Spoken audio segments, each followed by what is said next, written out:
फ्रेजिंग्स या बात का आसान ढंग से कहने का कौशल, क्लाइंट द्वारा कही गई बातों को पुनः प्रस्तुत करने। अच्छा, क्लाइंट ने जो बात कही है, आपसे जो भी चीजें अपनी प्रॉब्लम्स बताई हैं, उसको दोबारा पूछना है कि अच्छा ऐसा हुआ था। क्योंकि ऐसे दोबारा पूछने से क्या होता है, अगर आपके अंदर एज अ काउंसलर के अंदर कोई प्रॉब्लम होती है, मतलब वो अगर ध्यान से, हो सकता है कि हम कोई बात ध्यान से पकड़ ना पाए हो, या फिर जैसा मैं समझी हूँ वैसा आपने कहा ही नहीं हो, या फिर आपने के कहने का मतलब कुछ और था और मैंने मतलब कुछ और समझ लिया।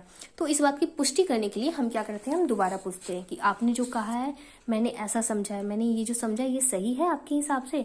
तो क्लाइंट बोलेगा नहीं नहीं, आपने गलत समझ लिया, या हाँ आपने बिल्कुल ठीक समझा है, मेरा यही मतलब था।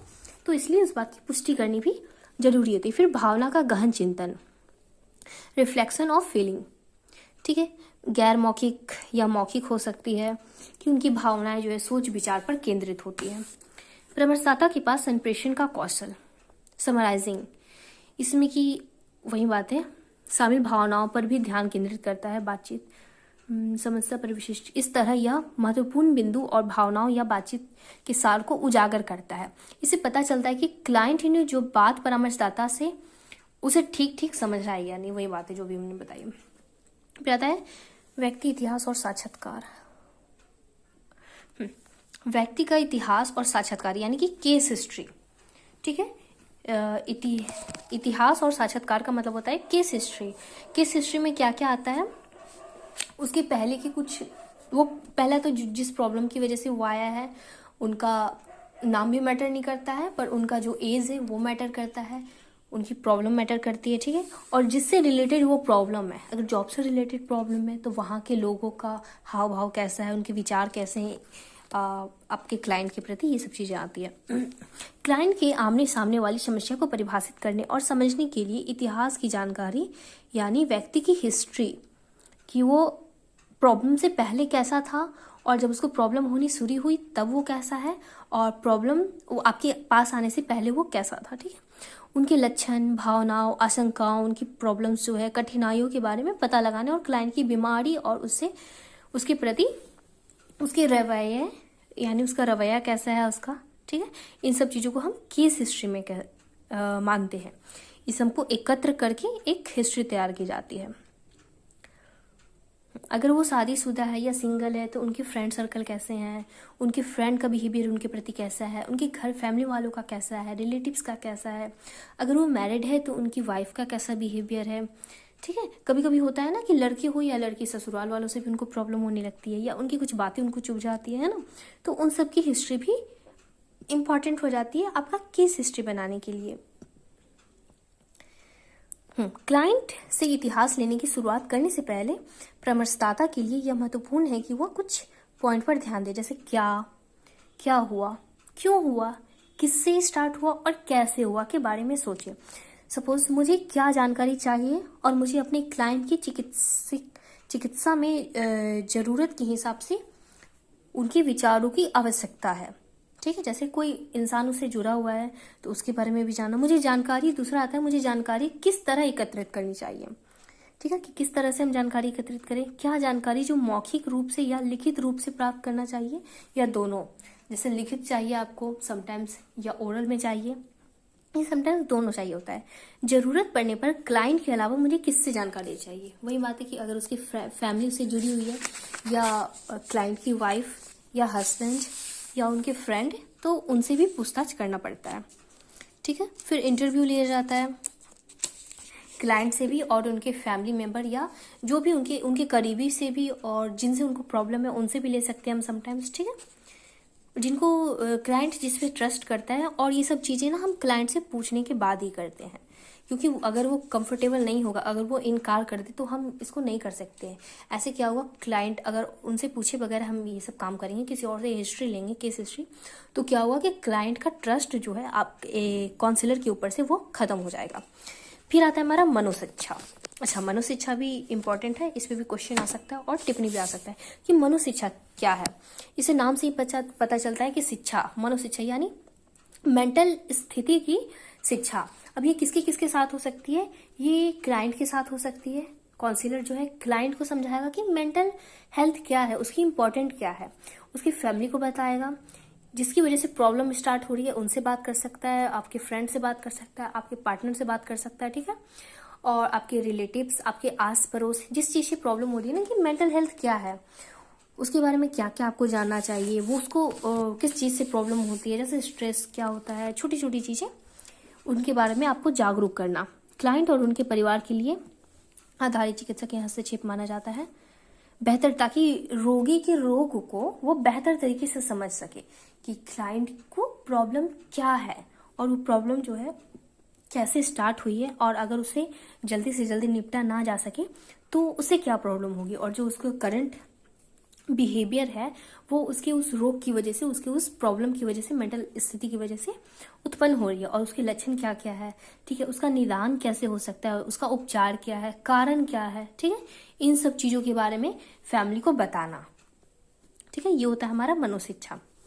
यह समझाना महत्वपूर्ण, जैसे कभी कभी ऐसा होता है ना कि कुछ मेंटल डिसऑर्डर जो होते हैं, मानसिक बीमारियां, उनकी वजह से हमारा फिजिकल हेल्थ भी असर करता है, उस पर भी असर करता है। जैसे कुछ बीमारियां होगी, फोबिया हो गया, स्किज़ोफ्रेनिया हो गया, इससे क्या होता है, जैसे खाने का बीमारी हो गया, ईटिंग डिसऑर्डर हो गया, इसमें क्या होता है हमारी बॉडी पे भी दिखता है कि अगर कि ईटिंग डिसऑर्डर का हम एग्जाम्पल ले लेते हैं। ईटिंग डिसऑर्डर जो है खाने से रिलेटेड बीमारी है। अब कितने लोग बीपीसी 133 नहीं पढ़े हो, तो बहुत सारे लोगों को पता नहीं है कि ईटिंग डिसऑर्डर एक्चुअल में होता क्या है, खाने से जुड़ी कैसे बीमारी हो सकती है, खाना किसी के लिए बीमारी का कारण कैसे बन सकता है। तो ये ज़्यादातर बीमारियां क्या होती है, महिलाओं में होती है, क्योंकि वो अपनी बॉडी को लेकर के बहुत ज़्यादा वो होती है, कॉन्शियस होती हैं, ठीक है, कि अगर मैं अच्छी नहीं दिखी तो लोग मुझे पसंद नहीं करेंगे, मेरा पार्टनर मुझे पसंद नहीं करेगा, ये मेरी फैमिली में मेरी वैल्यू नहीं रहेगी, मेरे फ्रेंड मुझे मेरा मजाक बनाएंगे, ठीक है। ये ज़्यादातर एक्ट्रेस में भी आपको देखा जाएगा, फिल्मी दुनिया में भी मिलेगा, रियल लाइफ में भी आप देख सकते हो, ठीक है। और लड़कों में बहुत कम होती है, लेकिन लड़कों में भी होती है। अब इसमें 3 तरह का डिसऑर्डर होता है। बिंज ईटिंग होता है, जैसे बहुत ज़्यादा खाना खाना, ओवर ईटिंग कर लेना, है ना। कुछ लोग होते हैं बहुत ज़्यादा खाने से प्यार होता है, उसकी वजह से क्या होता है, उनका वेट बढ़ जाता है, उनका बॉडी बहुत अनकंफर्टेबल हो जाता है, जिसकी वजह से वो अपनी मन पसंदीदा काम नहीं कर सकते, कुछ चीज़ें नहीं कर सकते हैं, और बाद में वो प्रॉब्लम होने लगती है, उनको दिमागी प्रॉब्लम होने लगती है, वो अपनी बॉडी से एकदम डिस्कम्फर्ट हो जाते हैं, बहुत परेशान हो जाते हैं। दूसरी टाइप की ईटिंग होती है, नेम याद नहीं आ रहा, लेकिन हम आपको कुछ सिम्टम्स बता देते हैं कि उसमें क्या होता है, लोगों को ज़्यादातर महिलाओं को पतले होने का शौक रहता है। अब वो क्या कहती है, वो खाना खा तो लेती हैं, लेकिन उसके बाद खाना को निकाल देती है बॉडी से। कैसे निकालती है, समटाइम्स बहुत सारे मेडिसिन ले लेंगे जिसकी वजह से वो बॉडी उनका वेस्ट मटेरियल निकाल दिया, सारा खाना उनका पच जाए, ठीक है। और या फिर मुंह में उंगली डाल करके वॉमिट करती है, उल्टी कर देती है। और समटाइम्स ऐसा होता है, लोग अपनी बॉडी को एकदम स्लिम बनाने के लिए कांच तक खा लेते हैं, यानी कि शीशा, हाँ, तो वो शीशा का टुकड़ा खा लेते ताकि उनकी पूरे जो माउथ का एरिया है, पूरा जो उनका गला है वो कट जाए, जिसकी वजह से वो खाना ना खा पाए और ओवर ईटिंग ना कर पाए, जिसकी वजह से वो उनकी बॉडी जो है उनका फैट ना हो, ठीक है। तो बहुत ही खतरनाक टाइप का ईटिंग डिसऑर्डर भी होता है। बहुत सारी ऐसी मानसिक बीमारियां होती है, जैसे डिप्रेशन हो गया। ईटिंग डिसऑर्डर में एक और आता है, जिसे खाते हैं लोग और फिर तुरंत उल्टियां करते हैं, एक फिर आता है चिंता विकार, स्ट्रेस डिसऑर्डर हो गया, मनुष्य, इन सब के लिए बहुत ज़्यादा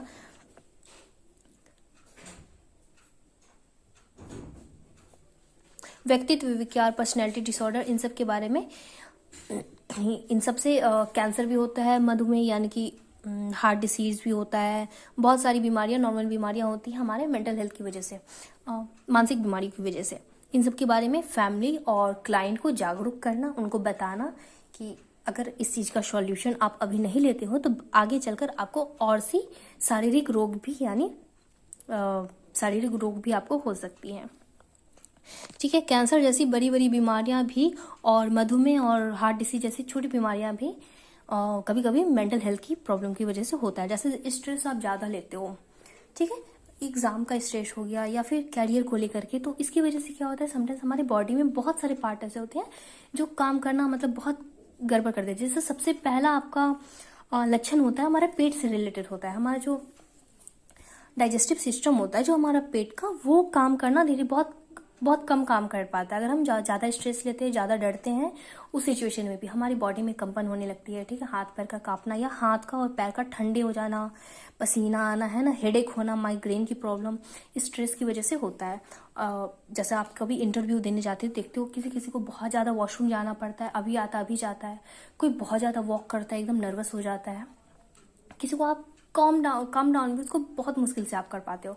बच्चों में आप देखोगे कि स्कूल जाने से पहले उनको बार बार वॉशरूम जाना पड़ता है, उनको बार बार पॉटी जाना पड़ता है, ठीक है, वो बोलते हैं पेट में दर्द हो रहा है ना। तो कभी कभी हमको लगता है कि वो स्कूल ना जाने की वजह से नाटक कर रहे हैं, लेकिन हाँ, कुछ बच्चों में होता है, एग्जाम से पहले भी आप भी फील किए होगे, है ना। तो ये सब जो मानसिक बीमारी की वजह से हमारी शारीरिक लक्षण भी होते हैं। तो मनोशिक्षा इसलिए जरूरी है ताकि हम मानसिक बीमारी को अच्छे से समझ सकें और उनका निदान कर सके, यानी सॉल्यूशन कर पाए। फिर आता है द्वंद्व समाधान। द्वंद्व जीवन का काफी सामान्य हिस्सा है। द्वंद्व तब होता है जब लोग अन्य लोगों के साथ असहमति के कारण अपनी जरूरतों, रुचियों या चिंताओं को लिए खतरा अनुभव करते हैं कि उनकी जो जरूरतें हैं या उनकी जो इच्छाएं हैं वो पूरा होंगी या नहीं, या उससे किसी और को प्रॉब्लम तो नहीं होगा, ठीक है।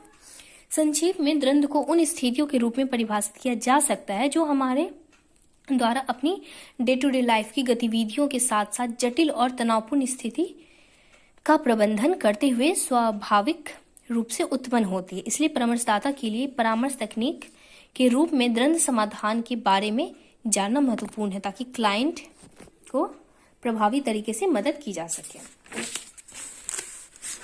द्वंद्व के बारे में देखना हो थोड़ा सा। भले ही आपका इरादा अच्छा हो, फिर भी आप दूसरों से असहमत हो सकते हैं। कभी कभी हम दूसरों की बातें हमें पसंद नहीं आती, या उनका बोलने का तरीका हमें पसंद नहीं आता, या उनकी बातों से हमें गुस्सा आता है, हम असंतोष फील करते हैं, ठीक है, या असहज अनकंफर्टेबल हो जाते हैं, ठीक है। अब भले ही वो अपने ही क्यों ना हो, लेकिन कभी कभी उनकी बातें हमें चुभ जाती है। तो इनकी कुछ महत्वपूर्ण विशेषताएं दी गई हैं। शांति महसूस करने और संबंध को प्रभावी ढंग से जारी रखने के लिए द्वंद्व की विशेषताएं इस तरह से दी हुई कि द्वंद्व जीवन का स्वाभाविक और अपरिहार्य भाग है। स्वाभाविक है ये द्वंद्व जो है हमारी लाइफ का बहुत इंपॉर्टेंट पार्ट है। कभी कभी हम लोगों की हर बात से सहमत नहीं हो सकते हैं, ठीक है, या सामने वाला हमारी सारी बातों से सहमत नहीं हो सकता है, ठीक है, हमारी हर इच्छाओं पे वो उतर नहीं सकता है, ठीक है।